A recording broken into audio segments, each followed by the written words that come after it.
Greetings all. This is Hairy Nick.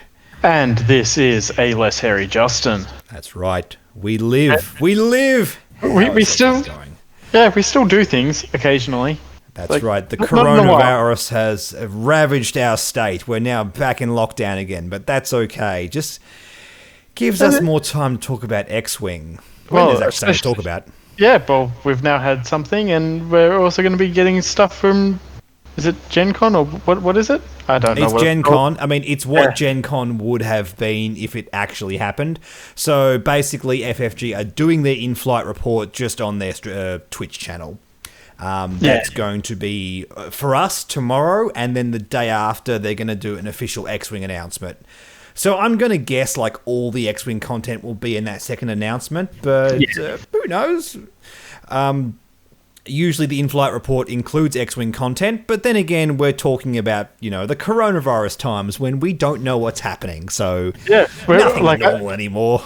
Yeah, we thought that this was going to be coming out tomorrow, and no, came out today. Yeah, so. Kind of weird to do this before all the announcements, but then again, at the same time, the announcements, I'm guessing, is either going to be information on a new wave or just more information on the wave we know we're getting with the G-Class and the LAAT gunship and all that kind of stuff. And the droid gunship. Yeah, droid gunship. Going to be very cool. In the meantime, we do have some points changes across the board for all factions. So, as I've always done in the past, we'll do this over the course of 4 videos. Just going alphabetically, today will be Empire and First Order. So I imagine what's going to happen here is we'll do a couple of videos, then we'll talk about the Gen Con stuff, and then we'll do a couple more videos, and it'll wrap up, and we'll have lots of fun things to talk about. Justin, we have things to talk about.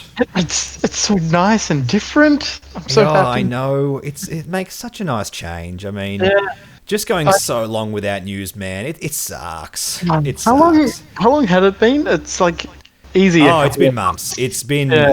the longest time probably in the history of the game. Oh, no, I say that. I know they had massive delays in first edition with a lot of their earlier waves, but since I've been following it, man, it's the longest we've gone without any news on new stuff and points changed and all that kind of stuff. Yeah. I mean, as I said, I'm not blaming FFG. It's completely unprecedented times, and I accept that. But, it's nice. I feel happy talking about this stuff once again. But in the meantime, Justin, we're talking about your 2 favourite factions. Yeah, two of the 3. 2 of the... no, you play Separatists as well. Yeah. But yeah, Empire and First Order, the true villains of the Star Wars universe. Here we go. Villains or the correct choice? I mean, it depends how you look at it, man, but... The Empire did nothing wrong. Changed my mind. I don't know. They kind of blew up a lot of things and people... just think about it though. Alderaan, no coronavirus. I mean, that's a good point, man. That's a good point. Look, speaking of which, let's dive right into the Empire. Starting out with the Alpha Class Starwing, there's a 1-point decrease on the 3 named pilots. Sorry, no, 2 named pilots and Row Squadron. Yeah. I mean, it's just one of those things. It's not seeing much meta share. I know we did have a stage where Vinda was seeing some share on some of the top-end tables.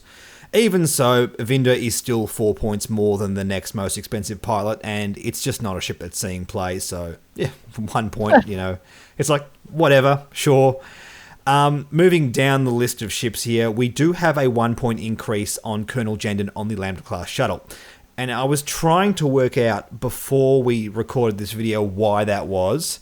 And it's actually to do with a later ship that we'll talk about in a second. So we'll put a pin in this one for the time being and move on. The TIE Advanced V1, the prototype. We have a ship up here with the generics. Justin, have you ever tried to fly 4 Inquisitors before? I have not. I don't own 4 of the V1s. I only have the 1, so maybe one day. Medalist hunter. I completely understand that logic there, man. Basically, what's happened here is we've had a 1-point increase on the Inquisitor and a 2-point decrease on the Baron of the Empire, which is pretty much just trying to address what is and isn't being played. The Inquisitor at 35 points is an absolute steal for a generic Force user. It's still pretty good at 36 points. I don't see this changing its meta share. Nah. What do you think about this? the Inquisitor's just good as is. A 1 point increase. It's not gonna. I mean, it's gonna make building 4 of lists that little bit harder, but Yeah, I mean, it's going to be more towards what's happening with the generic force upgrades, which we'll talk about annoyingly in the last video we're going to record on this. So I'll make a point to come back to this. What I am interested about is the 2-point decrease on Baron of the Empire. 30 points down to 28 points. Seems pretty decent for this platform. It's a nice little... But it doesn't... It just doesn't see play, and I'm not interested. Not interested? Yeah, I mean, it's a great little blocker. This thing can do 1 hards for days. Yeah, I suppose. I mean... Yeah, I don't know. Maybe now... Yeah, you could look at running a good couple of them with something else. I'm thinking like you chuck in 1 or 2 with like a TIE Swarm or like TIE Strikers, that kind of stuff. Great little blockers. I mean, yeah, they're more expensive than a TIE Fighter. In fact, if we compare it to the cheapest TIE Fighter, the Academy Squadron Pilot, 22 points. It's a 6-point investment to get this platform. For that dial, for, you know... Dial's better. Does it... It has shields, doesn't it? Yeah, 2 shield, 2 hull versus 3 hull. It's definitely better than a TIE Fighter. Like, I don't think anyone's going to argue the point that it's not. Whether that investment's worth it, I quite like it. I think it's interesting. That's all I'm going to say on that. I've spoken a lot about like TIE Strikers and like how, it'd be great if the generics were seeing play, because it's a cool little blocker. It's just so efficient. But at the end of the day, people still err on the side of just using TIE Fighters, and I think a bit more diversity there would be cool. In any case, increasing the Inquisitor and reducing the Baron of the Empire is absolutely correct in terms of what we're seeing in metashare. Baron is seeing no metashare. Inquisitor is basically seeing all the metashare when we're looking at this platform.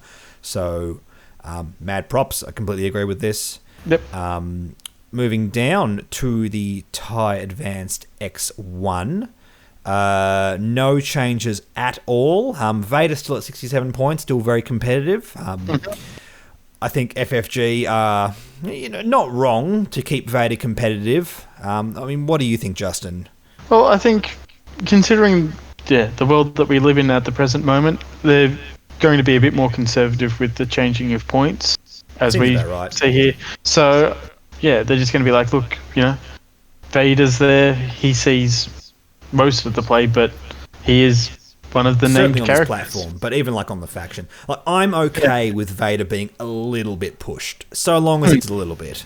The game is at a point where I feel it's very balanced, so they've got to be really careful with anything they're trying to push. Considering everything's coming down across the board, just bear in mind that that's reflective of if we accept that Vader is a solid thing, there are a lot of things that could move in to take Vader's place in terms of metashare. So I think it's all right. 1 point increase on Sunta Fel on the TIE Interceptor. Yep, that seems fine. I can't see a 1 point increase really being a huge deal. Having said that, the Interceptor really does want a big bid, so 1 point less than the bids. Any thoughts on that, Justin?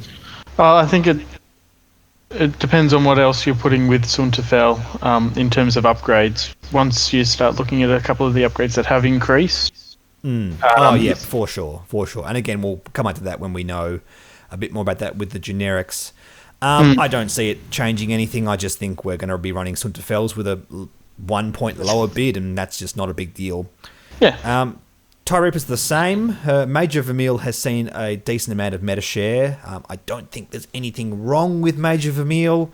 I don't think he's overly pushed. I don't think he's really that pushed at all, like not compared to like something like Vader, and that's okay. Moving on to the Aggressor. 1 point less on the named pilots. I mean, it's cool. I almost think like the generics could see a reduction as well.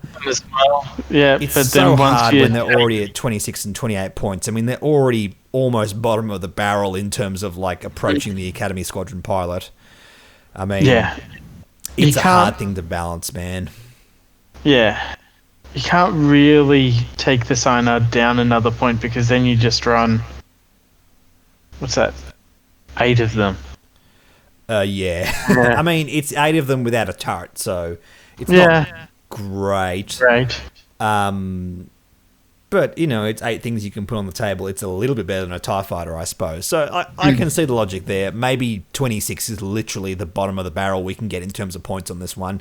Yeah, I think maybe that's okay. Maybe the solution is actually fixing the turrets. So, look, again, I know I keep saying this, but when we get to turrets and, veteran turret gunner in the later video, I'm going to keep coming back to these because it's going to be a long conversation on those upgrades. Yeah, I think realistically the only thing to do with the Aggressor now is to have a specific turret for it or something like that, maybe. Yeah, if it's going to be fixed by itself. It's hard to balance it against the Y-Wing because of its unique nature. It's a hard thing overall in terms of design for FFG. I understand their struggle with this one. But it'd be cool to have it see some amount of play, as much as it is this bizarre anomaly of a ship. Let us move along to the TIE Punisher. A 1-point reduction across the board. Now, I previously mentioned Colonel Jenin is up by a point. I think the entire reason for that is Redline has gone down by a point. Those two just synergize so well together. It makes sense that they've done this with the points to make sure that flying them together still nets the same points cost. Yeah, I agree on that as well. Redline, just really, really good. And Redline's awesome, man.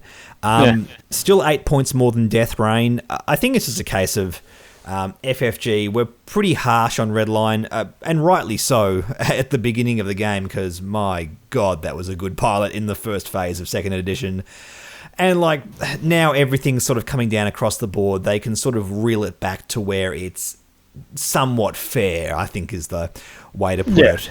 Again, I'm more than happy to see Redline on the table so long as it wasn't as dominating as it used to be. Let's move on to TIE Defenders. A 2-point reduction on all the named pilots. We still have Delta Squadron at 67 points. So, no, I know what you're all thinking out there. You're not getting the 3-of build. It's not happening. No. I always get that comment whenever we talk about Defenders, man.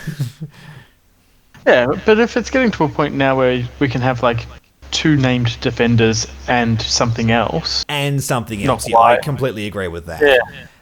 The problem was a lot of early experimentation on the Defender was you had it and one other ship or 2 Defenders. I remember Vessery Vader was a thing at the start of 2nd edition, and it was a really fragile list. Every single decision you made such a huge impact onto what was happening with your game, and it sucked when you made a mistake. It was very easy to punish. I remember when I was flying big beefy scum lists, all you had to do was catch them out in one turn, and they're stuffed.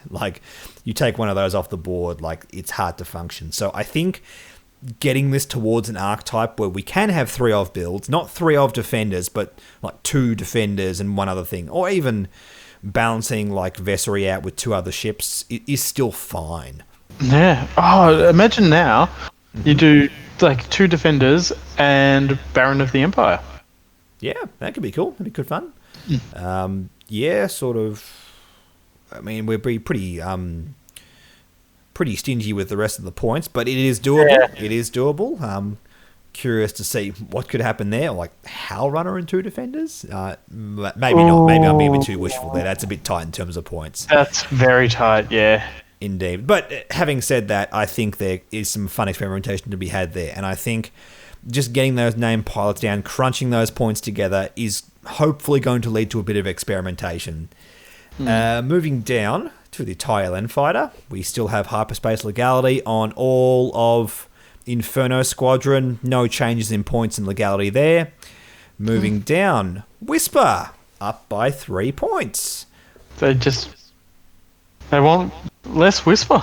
Makes sense. Less Whisper, and I'm all for it. I think Whisper is a fantastically powerful pilot. But I think in a world where we're trying to get everything to closer to equilibrium, yes, increasing the points on Whisper seems right. Maybe 3 points is a bit harsh, but at the same time, man, Whisper is so good.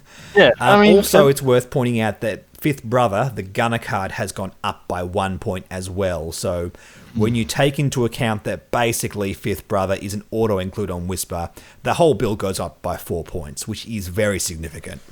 Yeah, and I mean, Echo hasn't changed points. Echo's still really good. Echo's awesome, man. You can still run Echo with Fifth Brother if you want to. That's still a very competitive build. I don't think this has That's destroyed going to be changing the at all. TIE Phantom. I mean, the TIE Phantom has seen a lot of meta play. I think it was after the first points adjustment where basically it saw so much because it was like the next best thing after everything got nerfed. So it seems harsh, but at the same time, you look at the meta share and like, yeah, it's fair enough. Whisper is a bit dumb, so increasing it there makes a lot of sense. We also have no changes to the TIE Bomber. TIE Striker, lots of changes here. So Duchess up by 2 points. Duchess is the only TIE Striker that's seeing any amount of play, so that makes perfect sense. I'm very happy with that. And 1 point off all the rest of them apart from Planetary Sentinel, which is interesting. Yeah, why would that be? 31 points on Planetary Sentinel. I mean, I understand it's not a great ace platform, so crunching the points together makes sense.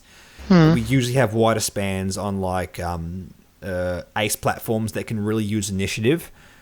Unlike the TIE Striker, 31 points for a Striker. I mean, this is what I was talking about before with the TIE Baron. It's 28 points. Yeah. It now looks so much more tantalizing than a Striker as a support chip for just like a TIE Swarm.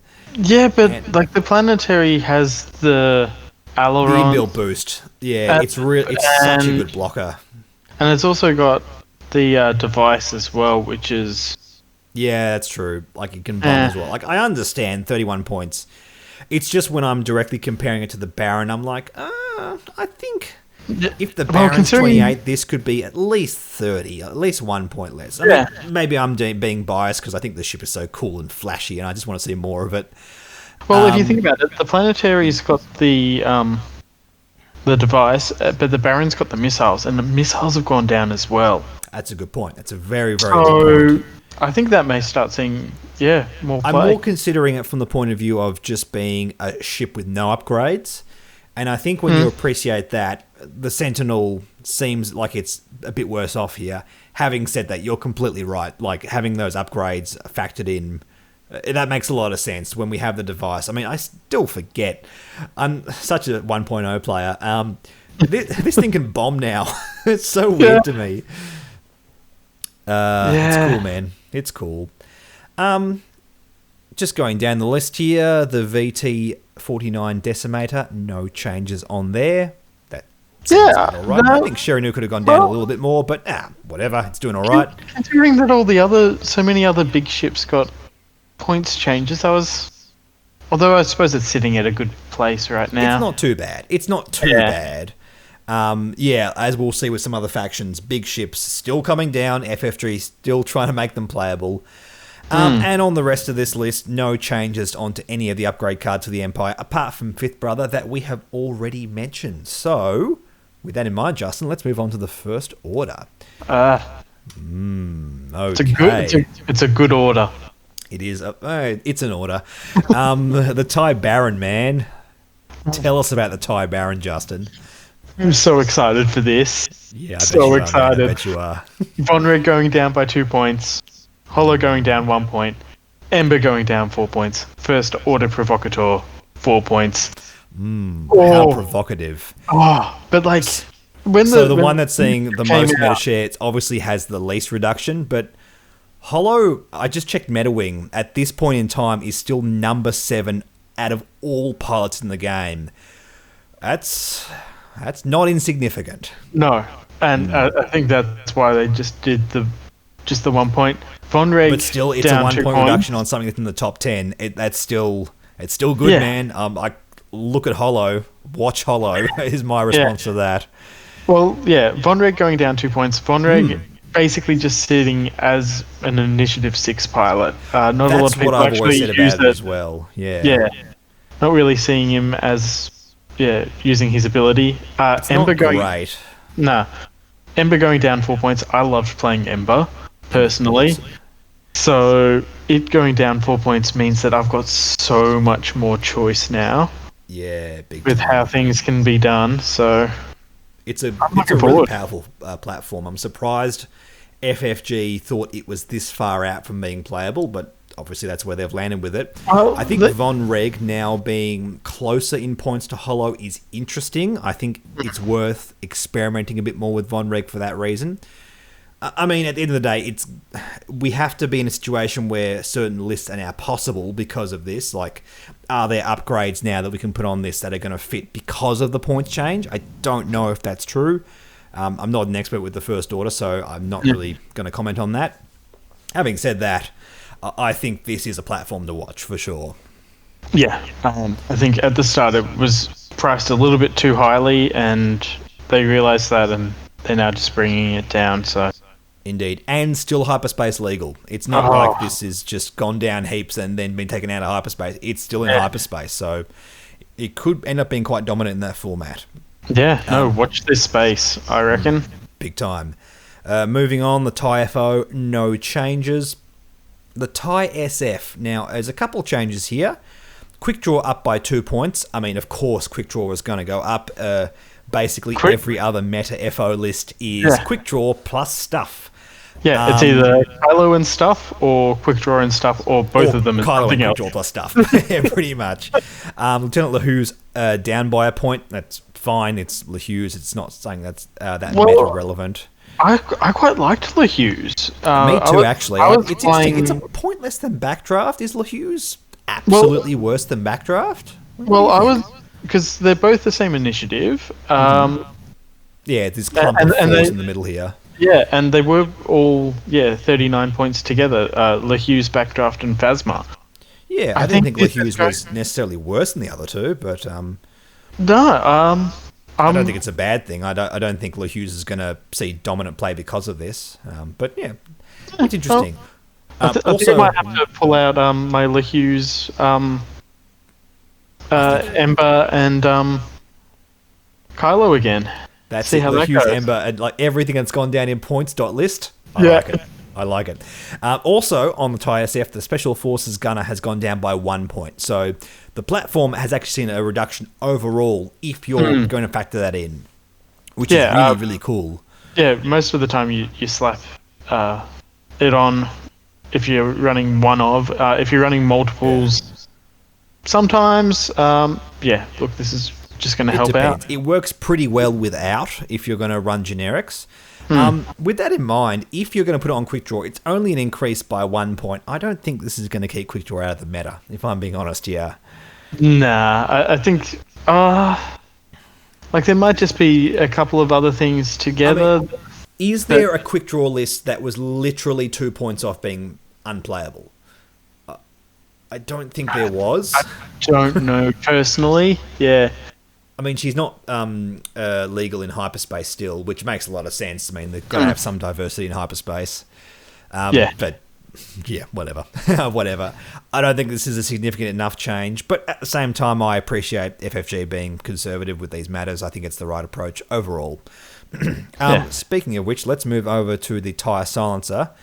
Look, this thing has only ever seen play with the named pilots. The Sinar Jameis Engineer. In fact, I'm just going to jump on MetaWing right now as we speak. I think some people did run some of them just as blockers as the Sinar Jameis Engineer, but let's take a look. Sinar Jameis Engineer is 146th in MetaWing. No, it is not significant in terms of meta share. So, no, not really. I think the faction's got better blockers. What's the difference now? It's, 8 points cheaper than an Avenger? Yeah, sure. I think that's fine. I don't think this is going to be anything too crazy. I think it does open up the possibility of the generic being playable as a blocker. But, I mean, whatever. Could be a bit of fun. In terms of opening up new stuff, I don't think that's as significant as like the TIE Baron Interceptor. So yeah, that's cool. Yeah. Whatever. The Upsilon class shuttle, no changes at all, and on the upgrade cards, there is no changes here at all either. So Proud Tradition also staying at 2 points, really good with Hollow. So no change there. Again, like, I think that's still another reason to keep an eye on this pilot. It's one thing for its points to come down even by 1, but when everything else, like when the big combos with it don't change either, it's not insignificant. No hyperspace changes at all in the FO. Cool. I like it. Yeah, I like it too. I think there's still a lot of fun things we can be doing in hyperspace with this faction without quick draw. I can see you there. Don't use quick draw. Don't do it. I'm watching you. I'm watching you. Anyway, that's the first 2 factions for these points changes. As I said, I'm pretty happy with all of these. This is going to be pretty much a theme going through these videos. Anyway, in the meantime, stay tuned. There's a lot more X-Wing information coming out over the next few days, so we will be all over it. But for now, don't forget to like and subscribe. Like us on all the social media stuff. It's all down there in the description. Plus, we have a Patreon for the channel as well, where you can help support us financially, make sure that we're able to keep the lights on. Also, we have a Discord for the channel, which is all part of that Patreon stuff, so you can jump on that and have some discussions there and talk about all the new stuff with the rest of the patrons. It's great fun. Yeah, we're also starting up some more tournaments soon now that these new points have come out. So that's right. That's all a part of that Discord channel. So what we do is we get the Discord members to be a part of that, and we can record with them and all that kind of stuff. So if you're interested in that, again, Patreon down in the description below. In the meantime, me and Justin will both catch you in the next video. Bye.